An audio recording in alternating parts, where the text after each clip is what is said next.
From WABE in Atlanta, this is a special edition of Closer Look, and I'm Rose Scott. Hello, everyone, and welcome to those of you that might be first-time viewers and listeners of the program. If you don't know, Closer Look is all about curating conversations that intersect with our quality of life. And for this special live stream edition, we get to talk about those R words, race and racism. Not only how topics related to race and racism are taught in a classroom, but at what educational level should it begin? And also, why related curriculum is now being labeled as, quote, divisive concepts, all that and more. And we'll begin with our big three. Now, it's not their official collective title, but I kind of think of them as our own version of the academic Fugees. So first, let's welcome Nsinga Burton, the co-director of the Film and Media Management concentration at Emory University in the Department of Film and Media, and the editor-in-chief of the Burton Wire. Also, Ilya Davis, a philosophy professor at the Morehouse College. I have to say it like that, I've been told, the Morehouse College, and the director of new students and transition programs.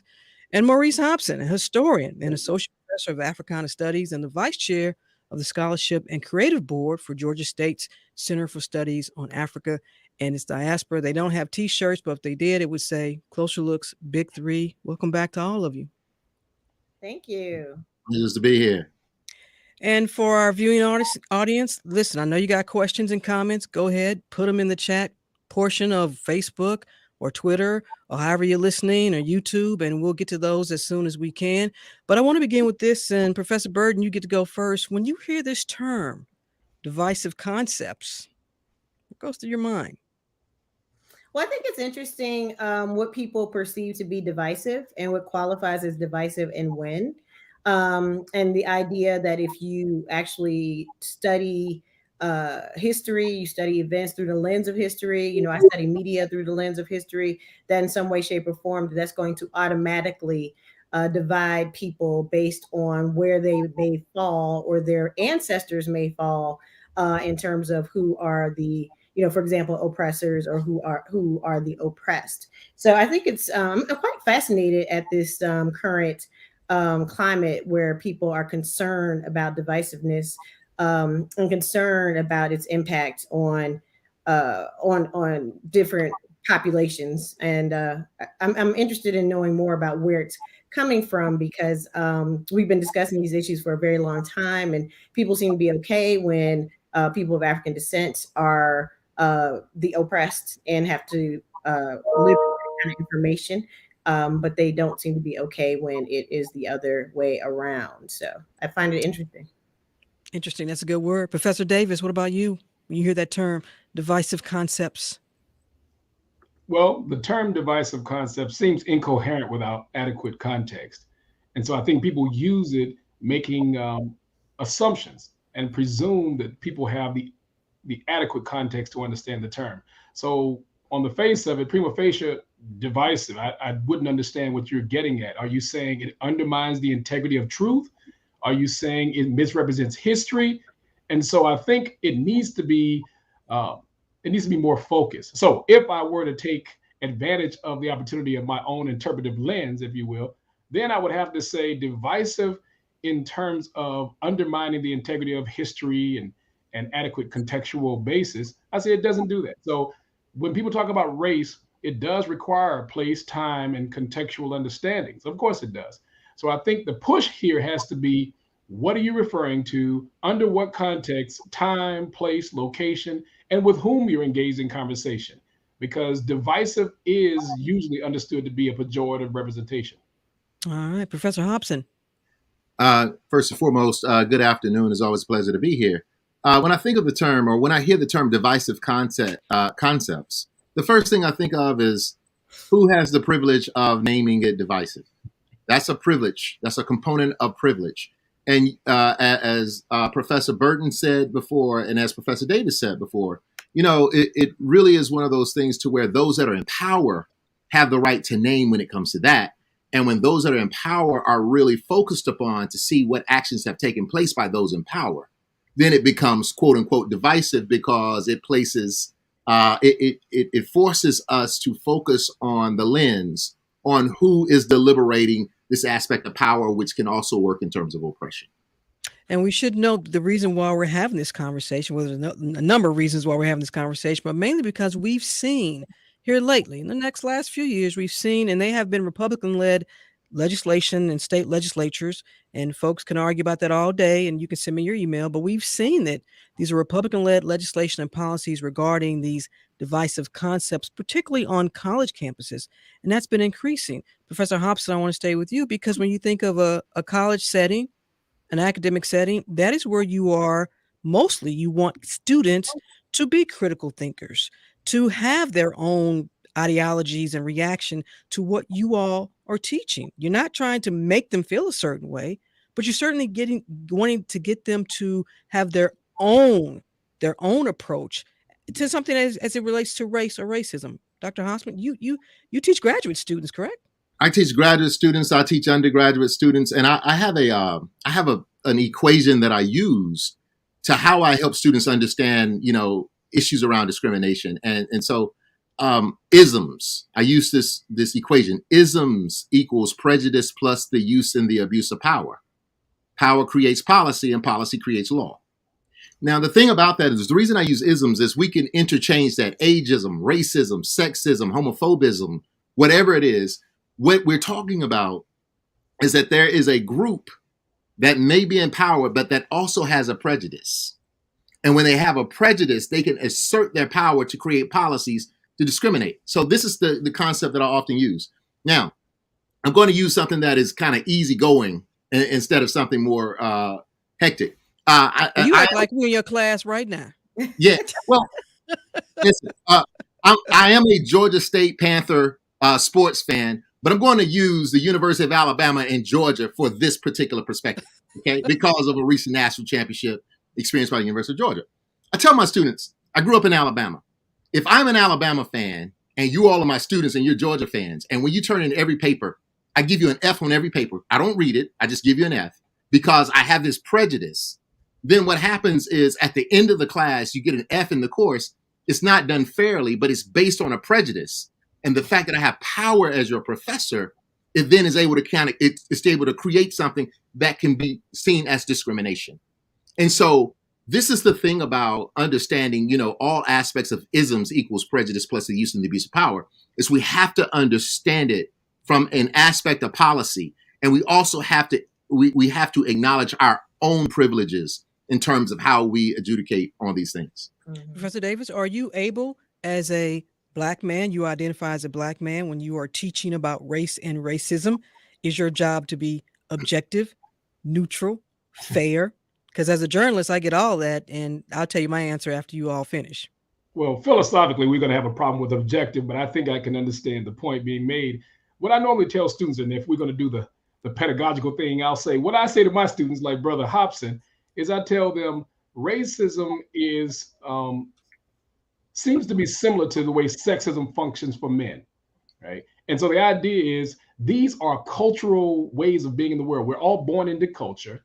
And at some point in your life, in your development, you have to make a decision as to how that is going to infringe upon your capacities to engage with others. Notions of freedom. So even though I was born into culture, I have to decide that I have been afforded certain opportunities that women have not, that gay brothers and sisters have not, that trans have not. I don't take that to be a personal affront to me. I understand it. I see it functioning in society. So to the degree to which this happens with race, you need to admit when you have an advantage, whether or not it is a self-ascription of advantage, there's a societal, institutional, ideological advantage that's been afforded you. So when I talk to predominantly African-American students, I am trying to somehow imbue in them an understanding these are not natural dispositions, they're cultural, but even so, they are real. They have fundamental impact, material and otherwise, in your life, such that you have to determine how you're now going to function within the very shadow of these isms, as Professor Hobson so articulately represented. Thank you so much. Professor Burton, as an academic, as someone who's teaching. Yeah, absolutely. So race is a social construction, but racism is real.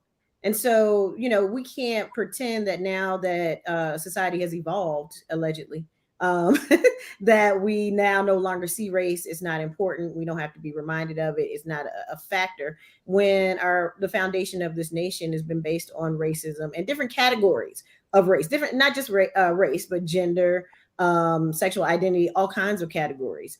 And so to just kind of dismiss that because it makes people feel bad is that it is ridiculous. It's like, well, why would you feel bad, right? The same people who say, oh, I wasn't born then, so I don't have anything to do with it, now all of a sudden feel bad because their ancestors have something to do with it. You understand? It's incongruent, as Dr. Davis would say. It doesn't really match up. And so those who are empowered should not have the power to further define the classroom experiences of anyone, particularly those who are historically disenfranchised and have had that happening. In terms of African Americans, we are more than slavery and MLK. But if you leave it up to people who have been in power for the last 200 years, that is okay for us to learn constantly and for us to diminish, make invisible, or not address all the other wonderful, joyous, and important events that have happened in the lives of Black Americans. So let me stay with you then, Professor Burton. Why then do you believe, again, through your lens, that because folks take divisive concepts, then they throw in CRT, and then politicians grab onto this and use that as a rallying call? Is it solely because this is just politics right now? That there is not a real concern about whether or not critical race theory or divisive concepts are actually being taught? Well, most people don't know what critical race theory means, including academics. So I just find it fascinating that people want to get rid of it at the elementary school level. Let me just go ahead and save you the time. It's not taught at the elementary level. It's not taught in middle school. It's not taught in high school and college. you're lucky to get it if you get it as an undergrad. And most times that you are taught it, you're taught as a graduate student when you are more than an adult. You're usually older than 21 years of age. You're typically between the ages of 25 and 35. So you're old enough to handle that kind of information and to know what to do with it in those cases. And so when we think about critical race theory, it is used because people don't read for comprehension. The American's education system has failed. We are number 30 in terms of developing nations that we pretend that we are still ahead of. We are not in math, not in science, not in culture, not in history, none of those topics. We are at the bottom of the developed nations in this way, shape, and form. And it works because this country was founded on divisive, or, if we want to use their words, divisive structures that are systemic. And so, yeah, it works. You keep people undereducated. You keep telling them the same thing that, oh my gosh, if we talk about race, it's going to make your kids feel bad. I have a 6-year-old, they are able to navigate and negotiate all kinds of situations. She's coming home and telling me about transgender identities, stuff I need to know and don't, right? So I don't know, what they're afraid of, probably the imbalance of power, or the fact that power shifts and is fluid and it moves, and that one day we may be empowered.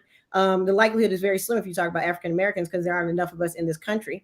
But if you want to go on paranoia and innuendo, and as Dr. Davis says, issues that are out of context, then it's a rallying cry. Then people will respond, because we don't teach critical thinking, we don't teach critical listening, and we don't teach empathy, which are things you can teach in school systems that will help people be able to deal with this information once they get to graduate school. Professor Davis, politics over what's real and what isn't as it relates to race and racism. Your thoughts? Well, the racism is real. And as Professor Burton articulates, both race and racism are real. They have material implications and outcomes. The problem is, when we engage in conversations about racism and how it operates and functions, we have a tendency to displace reason. That is, we're trying to reason through an unreasonable position. So what we've decided was we should be able to find the intellectual and thinking errors. And if we can undermine those, then we can put forth an argument against them. These aren't rational decisions to dislike people. These are usually visceral responses to stimuli that have little or nothing to do with thinking. And so it's difficult to hear someone say, I dislike a class of people, as Professor Hobson represented with Alabama, Georgia. I probably would have done Morehouse at Howard, but the idea still represents the fact that it's very important to understand. It's difficult to imagine that someone could reach such an impactful conclusion with little to no reason. And so a lot of the conversations politically about critical race theory have little or nothing to do with reasoning to that conclusion. It's a matter of, I don't feel. And as we know as intellectuals, feel can wait till class is over. What we need to know is, do you have foundation, grounding, historical precedent, something that lends itself to a more objective perspective than you're merely feeling a certain way? Professor Hobson, this is about politics. Yes? No? I think part of it is about politics. I mean, politics has several different sides to it. I mean, there is the theater, the esoteric aspect of it, and then there's the actual policy and politics. And, the sad part about it is, as Professor Burton laid it out, as Professor Davis laid it out, is, the notion is to keep the public miseducated. And when you keep them miseducated, you can throw things out and get them to react. But I also find that this conversation around critical race theory is at a fever's pitch, particularly when the world was able to witness how the United States really ate on itself in the year 2020, with pandemic and protest, but also amidst the conversations around reparations. Most recently on Monday, I'm teaching an African-American history course from 1865 to the present. And we were talking about El Hajj Malik El-Shabazz, Brother Malcolm, who actually took the issues of Black America to the United Nations as a group that had witnessed genocide in particular ways. These are the same conversations that are being taken to the United Nations in terms of Russia and Ukraine. And so the thing about this is that now that there's a serious conversation around reparations, now that the U.S., to some extent, the more the darker sides of the U.S.'s history is being put out to the rest of the world, now it creates a PR problem. And in order to keep that PR problem down, we see oppression like, voter suppression. We see issues around gender wage gaps. We see issues around miseducation and the lack of funding for public education or lack of health care and all of those different kinds of things. And all of that can play out in terms of racism, sexism, classism, ageism, whatever it is. And we want to remind our viewers and listeners, feel free to submit your question or comment via whatever platform you're watching. And as always, some of y'all email me because I have an email now. And it says, Rose, ask your professors, what is an appropriate age then to talk about racism? Professor Hobson. So ask the question one more time, please. A listener wants to know, what do you think is an appropriate age to talk to a youngin about racism? Well, this is a very interesting question because oftentimes I have a 7-year-old and he's a very curious and happy 7-year-old. And I love to see him be happy for as long as he possibly can be, because at some point in time, we are going to have have to have some conversations. And in the summer of 2020, we had to have those conversations. But the appropriate age is, I don't think it's necessary to over bombard young children with adult problems. But there are times when things will come up. A case in point, my son has a fascination with the police to the point where he has like a little police uniform, police outfit. But when he was watching the news with his parents and saw Derek Chauvin and George Floyd, he looked at me and he says, why would he do that? Why would the policeman do that? The policemen are supposed to be good. And then it becomes a moment to where I have to discuss race, but I also have to be dad. And when you have to be dad, we have to always show our children that love supersedes any negative force that comes from the outside. And so I think that we have to have these conversations when they are brought to us by our children, but we have to do it in love and respect. Professor Davis? I would suggest that you begin with love, as Brother Hobson represented again. The idea is, when do you start teaching your children the concept of love? They already have a familial tie.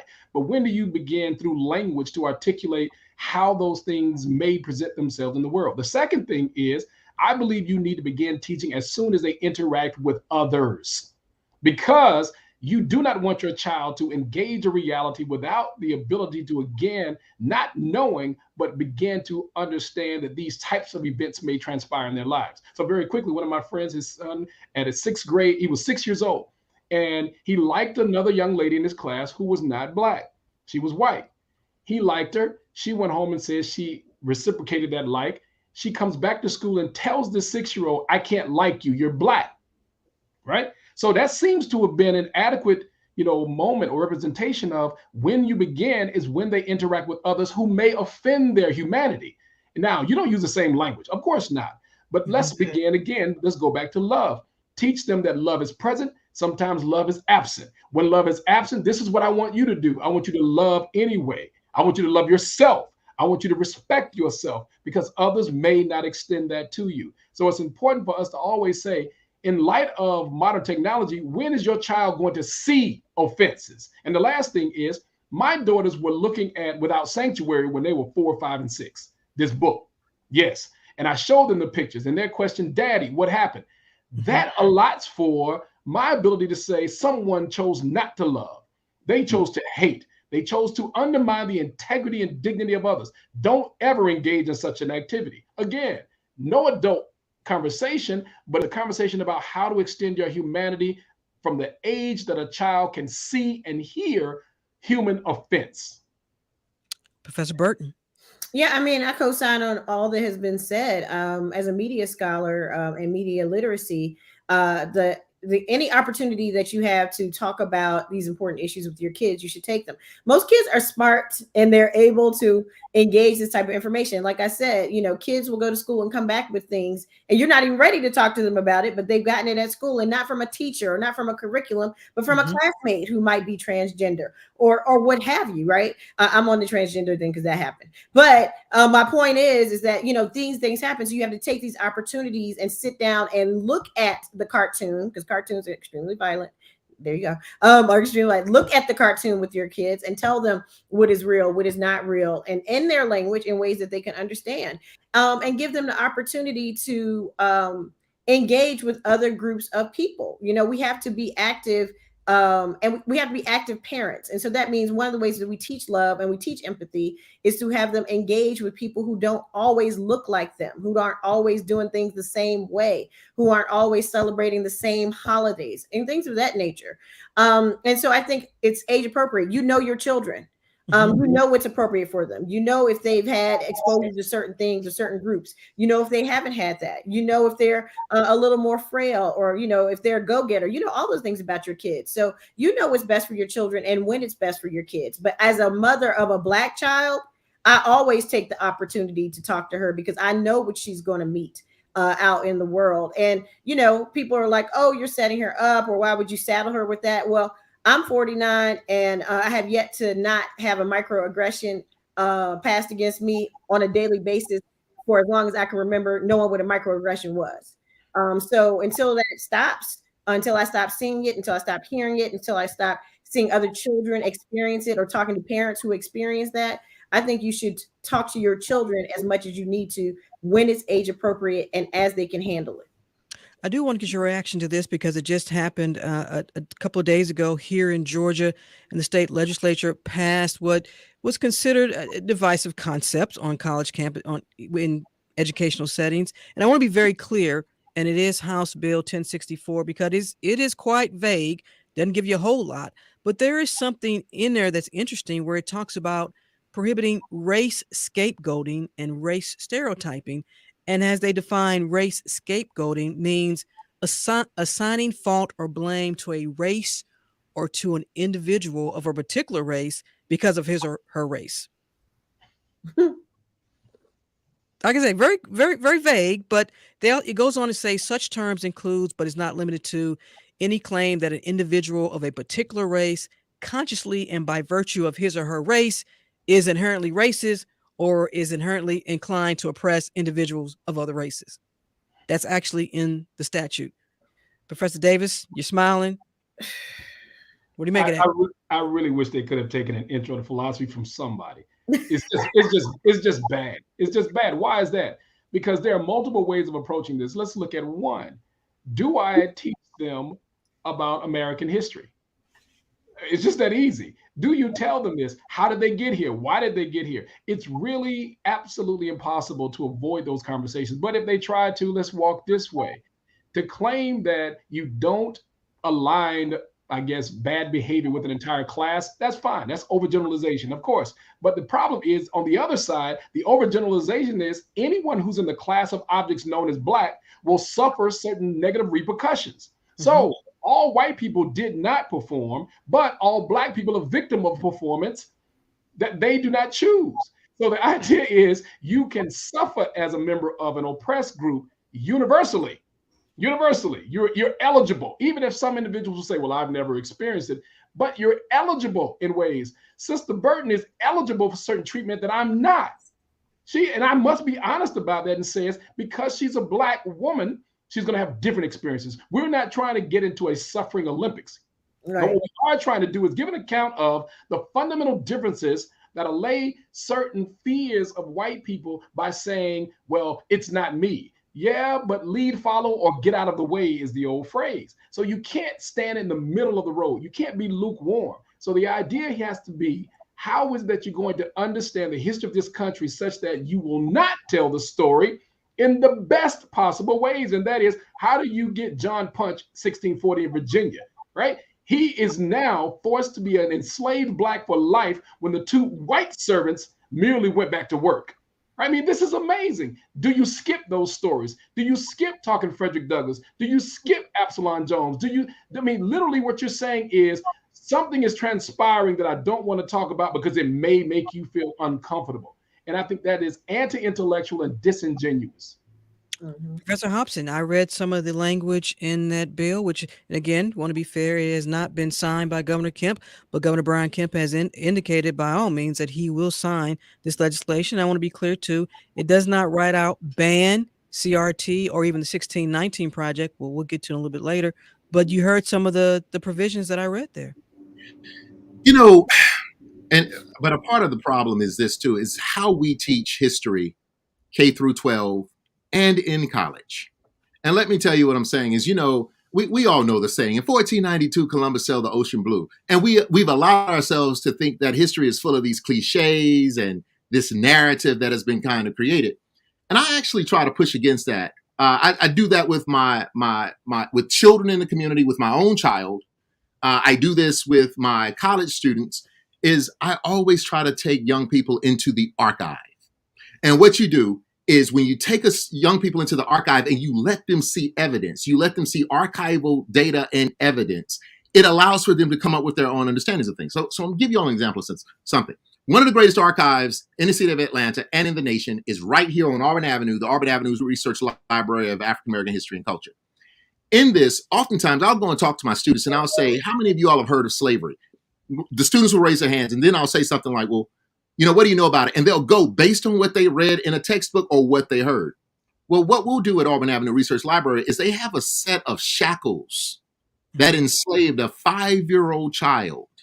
And they will pull them out and you can see them, and you can even still smell the human flesh on the shackles.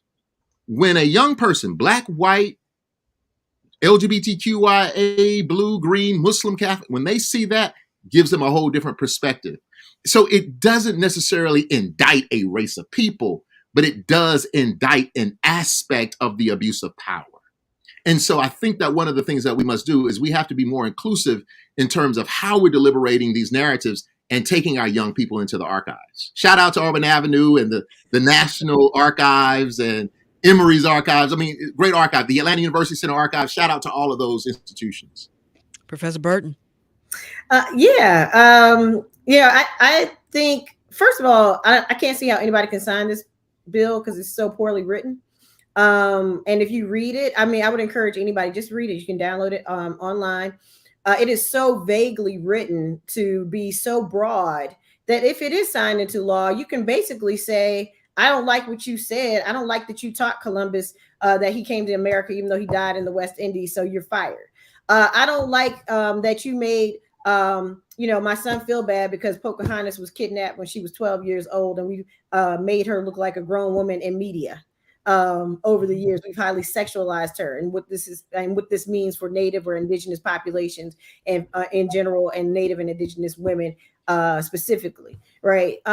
It's so broad and so vague, and it doesn't have any specifics in it, that it just leaves the door open for anything to be seen as divisive or as something that they talked about, making someone feel judged. I'm like, how do you measure someone feeling judged? We're not psychologists. Most college professors are not psychologists. There are departments of psychology, but we're not all psychologists. Like the language is so vague, but also it projects a lot of whoever is writing this onto the document. And so it's like, you should just get therapy and get yourself together and leave the rest of us out of it. We don't need a whole document to tell us how we should feel or what this makes you feel. How do you know this makes someone feel bad? How do you know they're not curious or intellectually curious about something? How do you know that if I find out that, I'm descendants of slaves, that I'm going to feel bad about it for the rest of the day or the night or whatever? Like, you don't know these things. Information is information.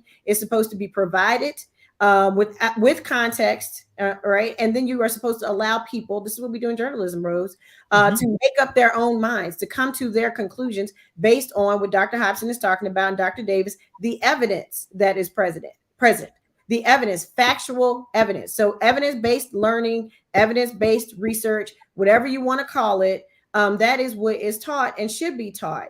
But to have this blanket statement that, if you make me feel bad, I can go and ask for your records and you have to give them to me in a certain number of days, and then I can come back and talk to you about, teachers are underpaid. They're undervalued. We live in an anti-intellectual society. We live in a country and a state that is taking money away from teachers. So now you want to, and then we're wondering, like, why are teachers leaving in droves, right? So now we're going to say, oh, by the way, if I don't like what you said in class, a factual, accurate historical fact, I'm going to subpoena your records. You're going to have to take time out and do all of that. And then you're going to have to justify what you've done. And if you don't, then I can fire you, fine you, or do whatever. That's nonsense. So I think that they need to stop pretending that they're doing some good to society. They're creating more division, more categories of craziness, and it needs to stop. And I have a comment from a listener here, and I think it's important because I always have you all on. We try to have a very diverse, there's that word again, a diverse pool of guests, different ideologies, political affiliations, what have you. This listener says, when will we be able to get white people to take part in this kind of conversation? Because I made a pledge to myself a long time ago. I was going to stop asking people of color, as my daddy would say, folks of color, how you feel about racism, because I already know how they feel. The question is, what are we going to do collectively? But it's not just what people of color should do about it. It's what other folks who have the issue should do about it. So, Professor Davis, this listener says, when will we be able to get white people to take part in this kind of conversation? How do you respond to that? Let me call on the wonderful spirit of the beloved Toni Morrison. Yes. A similar question posed to her about her writing. Don't ask Rose Scott, when are you going to these other stations and ask them to privilege whiteness? I mean, the thing is, it seems weird that this many black people can appear in public at one time and not be considered a gang. I mean, this is amazing. And so the issue is that you don't have an aversion to the thoughts of the multitude of voices of whiteness. The issue is, when do we get to articulate consistently, systematically, how we understand what has transpired over the years? And I mean 400 at a minimum. And so it's amazing to me, as Toni Morrison said, you don't ask the non-blacks about privileging the choices that they make. And the choices that they make are not as diverse. I mean, right here we have diversity. I grew up rather impoverished, right? I went to certain schools that were underserved and with lack of resources. What we've determined to be diversity is skewed. Mm-hmm. And so there's a difference between the assumption that is made about all black people being alike, such that they can look at us and assume that we agree. I know Brother Hobson and I don't. I love that brother because we disagree. He makes me better because we disagree. So stop looking. What you see is not what is real. And so I haven't gotten an argument with Sister Burton yet, but I'm sure we disagree on many topics. It's on the way. Many topics. And so my point, it's that stop assuming that there's a lack of diversity because we are members of a group. Mm-hmm. Right? Nobody should do that. And this is the question. This is what's before us now. When you sit in front of a group of people, what assumptions do you make about the ideological structures that give them meaning to their lives? Don't think that you know prima facie. Have a conversation. All right, Professor Hobson. You know, this has been a conversation that I've had several times, and it's always interesting. Leadership Atlanta is one of the groups that I've been able to engage with this. There are white people out here who are willing to have these conversations. I teach them all the time. I engage them all the time. And the thing about it too is, and this is, I have to be critical of black folk with what I'm about to say. Sometimes Black America gets tired of what we call white splaining. Like, we get tired of it, and it's like we do this six ways to Sunday. But sometimes we do have to be patient enough to teach. And I guess what I'm saying is that, some of the ways in which I'm able to kind of really get folks to understand, like the 14th Amendment, equal protection and due process under the law, is I'll do it from a perspective of helping them to understand that lynchings that have taken place is because the lynch mob was the judge and jury. And so the thing about it is they didn't have their day in court. And when you're able to kind of do it in ways, but you do it from a place of me acknowledging my own privilege. I am a Black male. I am privileged in 11 of the 13 categories that they lay out. And the thing about this is, as a man, I often tell this story about going to a football game with my wife and she getting upset at the football stadium because there weren't enough bathrooms for women. And as a man, I was like, I had no idea. She taught me something. And then I said, I have to become an ally at every point in time. And so the thing about it is, we do have to have the time to explain with hopes that we can get some folks to become allies and be able to carry the message. And I'm saying that from a perspective of being in the cut and having to try to explain all of these different things. And I'm tired until my head hurts, but I still have to take that time to teach. Professor Burton, I'll give you the last word on this and this whole idea. When will we be able to get white people to take part in this kind of conversation?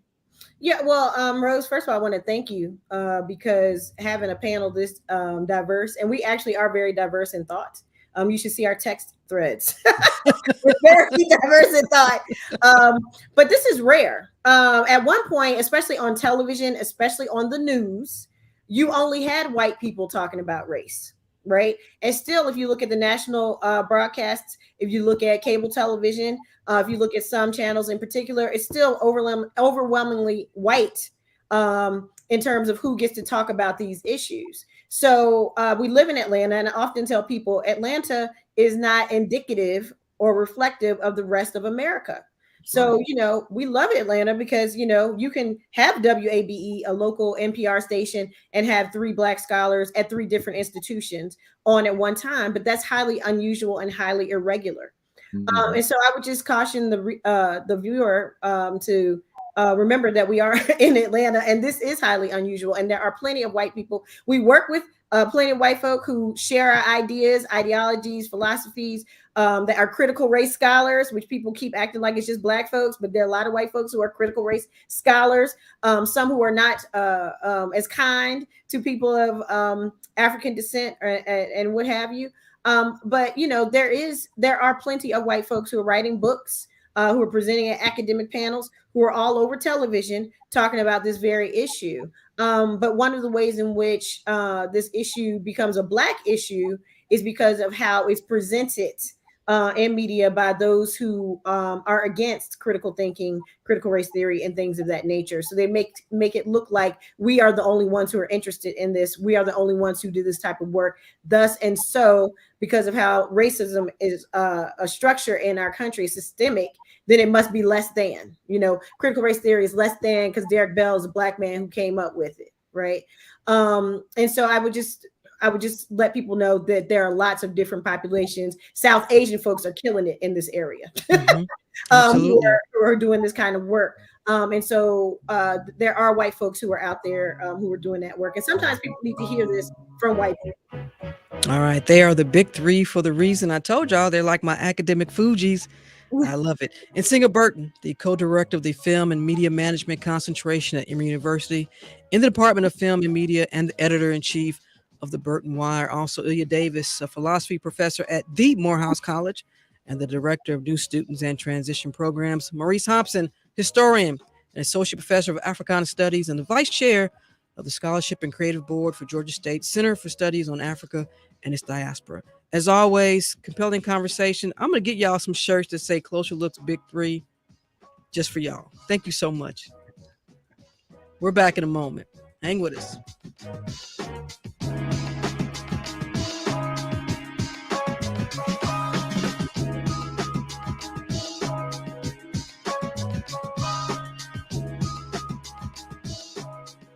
Support for Closer Look comes from the Candida Fund, proud sponsor of the Climate and Change Project at MODA, calling attention to our changing climate and the power of design to make a positive impact. More at museumofdesign.org. And from Kimberly-Clark Corporation, home of brands like Kleenex, Huggies, and Kotex. More information about Kimberly-Clark and its 149-year history of innovation is available on the web at kimberly-clark.com. And from Fellows Labriola, a law firm devoted exclusively to the representation of clients in complex litigation in state and federal courts. Fellows Labriola, online at fellab.com. WABE is hosting a trivia night about Georgia politics with reporters Sam Greenglass and Rule Bali. Join us for Pints and Politics, April 19th at 6:30 p.m. Learn more at wabe.org/trivia. News with context and integrity. WABE's news team is all over it. And our Week in Review podcast brings you as much of all that good stuff as we can. WABE's Week in Review with me, Alex Helmick. WABE and Foodwell Alliance present Soil Festival, Saturday, May 7th at Truly Living Well Farm in West Atlanta. Connect with locally grown food through workshops, cooking demos, kids activities, and more. For tickets, visit wabe.org/events.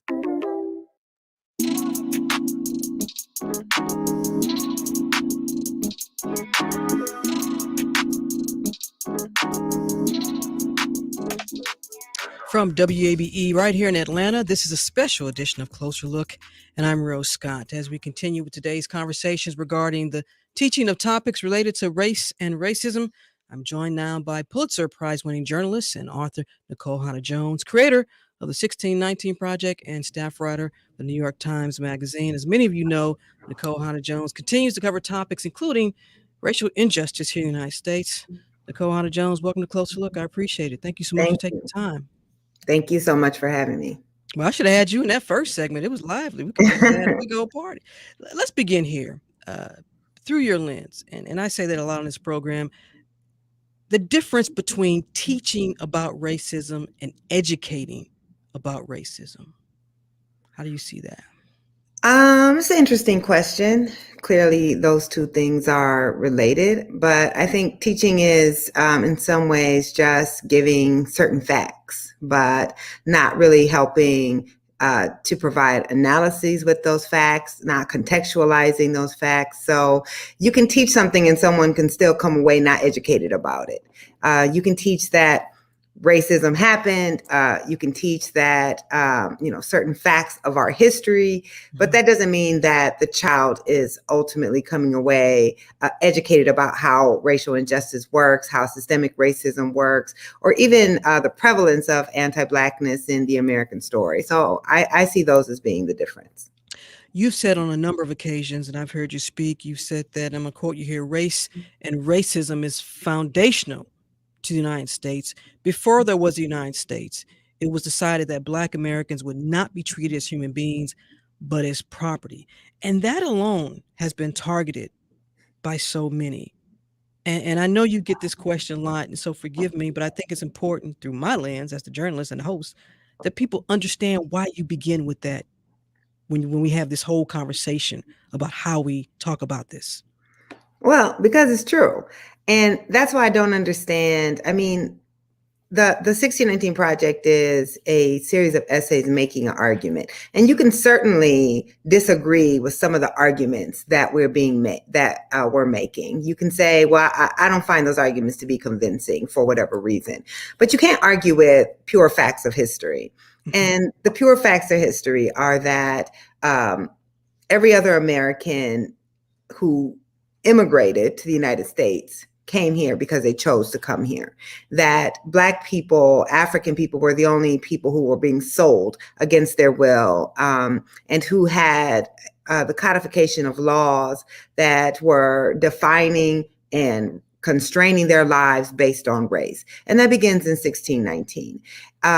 So that separation, that belief that African people were not fully human, that they were chattel, that they were property that could be bought and sold, that they were not to be governed by laws as people, but to be governed as property. So for instance, you couldn't rape an enslaved woman because you couldn't rape an animal. And if you killed an enslaved person or harmed an enslaved person, your claim was to the owner of that person, not to the person who you actually did the harm to. So these are just facts of our history.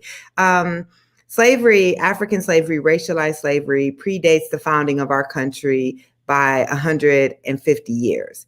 And at the founding of our country, it is a major issue of concern, so much so that it is in both the Declaration of Independence and in the Constitution. So to me, the fact that people would find that surprising or upsetting speaks to how thoroughly we have not been taught a correct and accurate rendering of history.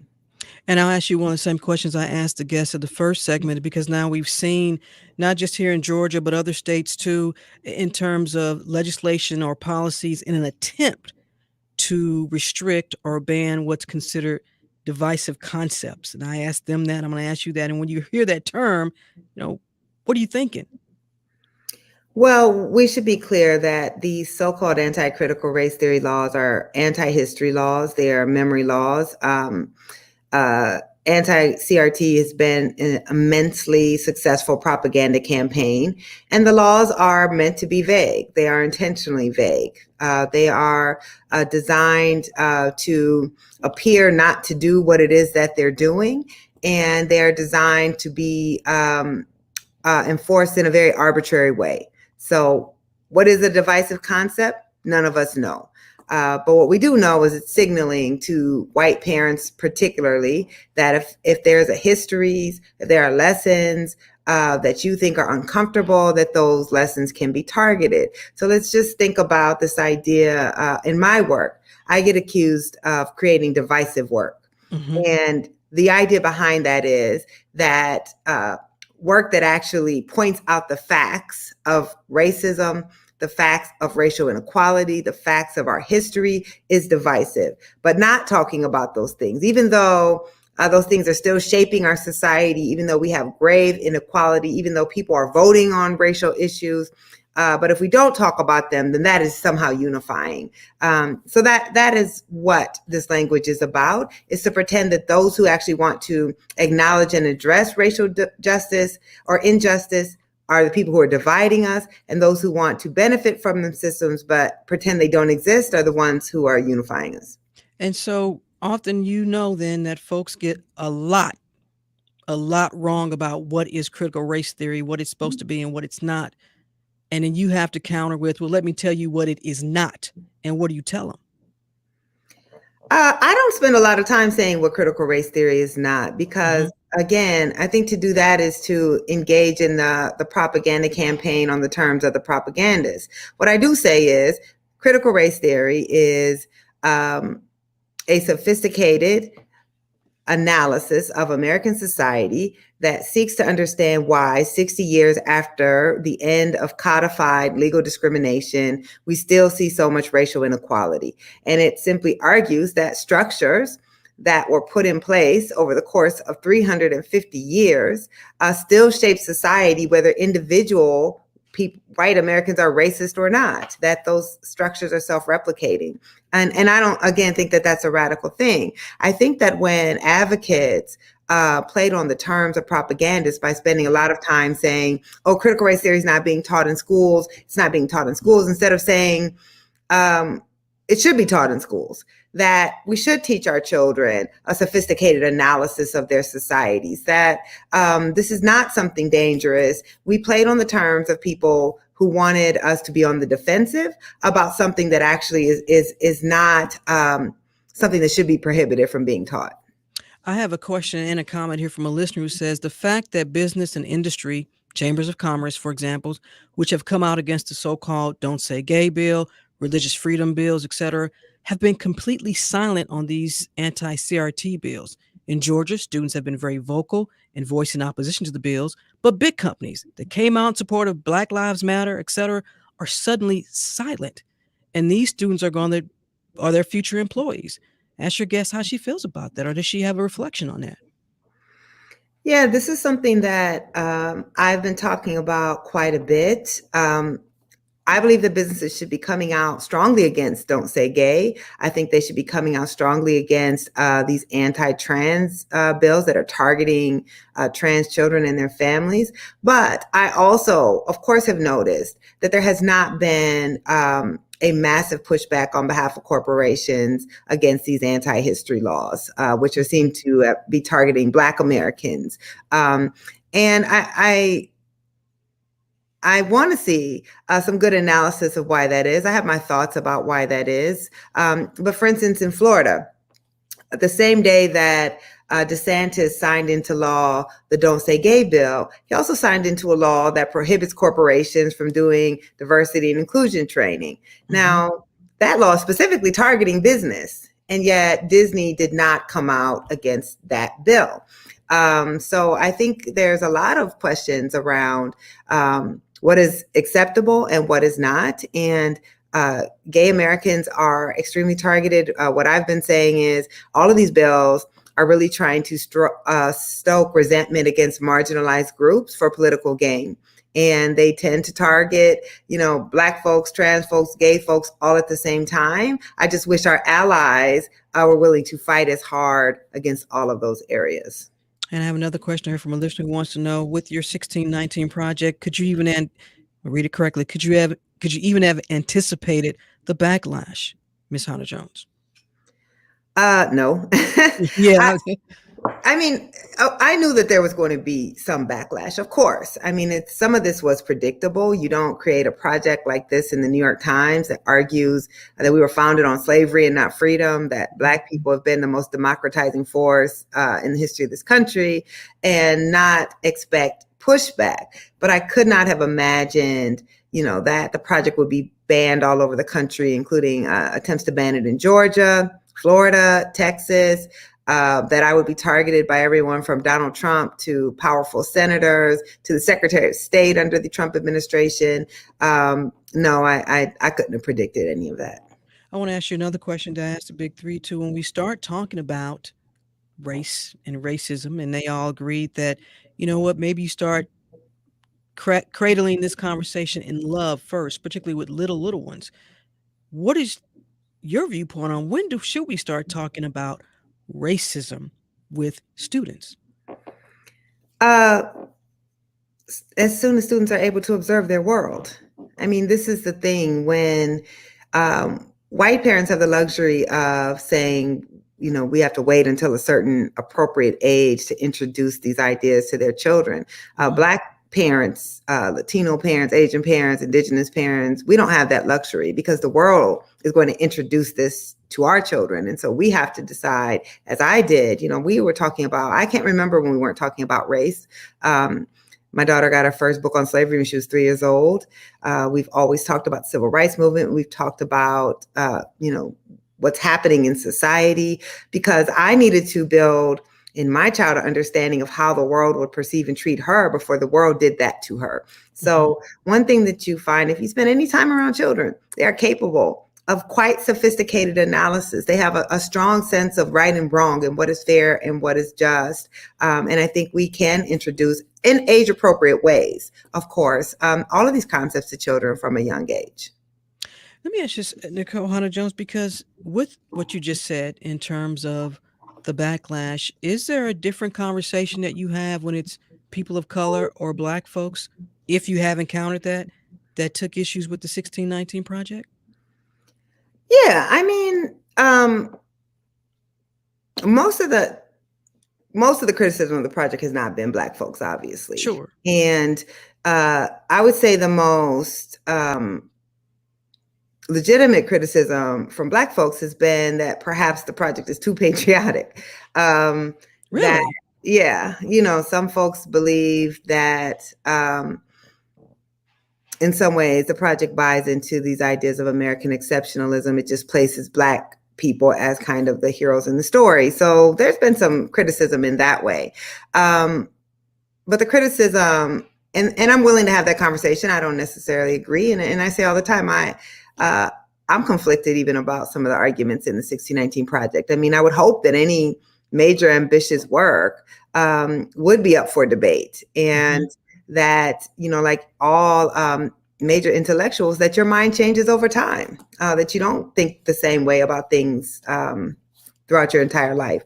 But much of the criticism from white Americans has really been about feeling white people didn't get enough credit in the story, not wanting to emphasize so much, how foundational slavery and anti-Blackness is, that it's not optimistic enough. And I don't think that that's legitimate criticism at all. That it's not optimistic enough? Yes. Yes. The way many... Interesting way of... It is. Well, because what...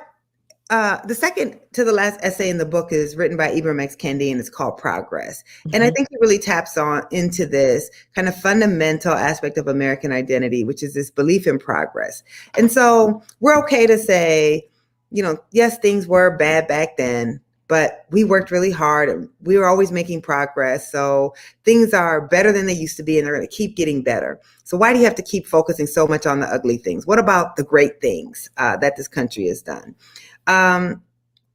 But that's not the point of a project on slavery, right? And Absolutely. In no other case is that expectation. You're not going to do a story about the Holocaust and say, well, why don't you talk about the great things that happened at the same time? But that's the expectation, is that we can't talk about, we have to balance the bad out with more good. And the project doesn't seek to do that. Is there a follow-up to something like the 1619 Project that should be in the works, or you think is in the works? or it is what it stands alone on what it is? I mean, we're certainly right now we're in production on the 1619 documentary series. It's a 5-part series. It's going to air next year on ABC and Hulu. We're going to do a young readers, middle grade reader edition of the 1619 book. And yeah, I think there are other works that will come out of the 1619 project. But as for the kind of original text of the book, that is what it's going to be. And then finally, as we wrap up, I want to talk about us folks, us journalists here.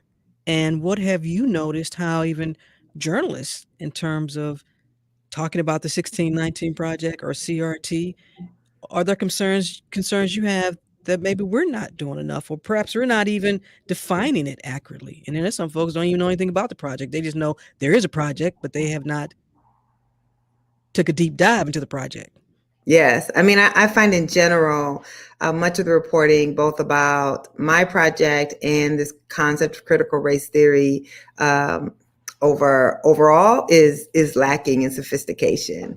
I don't think that, I think many journalists tend to define my project in terms of the criticism, which the criticism compared to the positive response is just minute, but there's a lot of focus on that. I think there's a lot of journalists who have discomfort with the arguments of the project, with critical race theory, who also believe that the so-called racial reckoning of 2020 went too far, and that we're in a necessary correction. Because as you know, journalists are human beings, and journalists come out of the general population. And so all of those prejudices and ideas and worldviews that we see in the rest of America, journalists have, they just pretend that they don't. And I think a lot of the coverage that we've seen around these laws is reflective of the biases of many journalists. So yes.